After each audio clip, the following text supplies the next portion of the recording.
Okay, new Tisas replacement slide they said was tuned with the original barrel installed, that they have polished the feed ramp,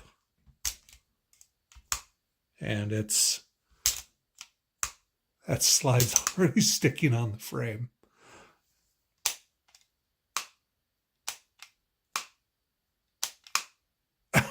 Yeah, I don't. That's even worse than original.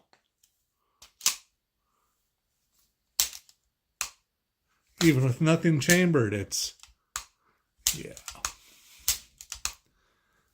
More of the chances this thing's going to run reliably.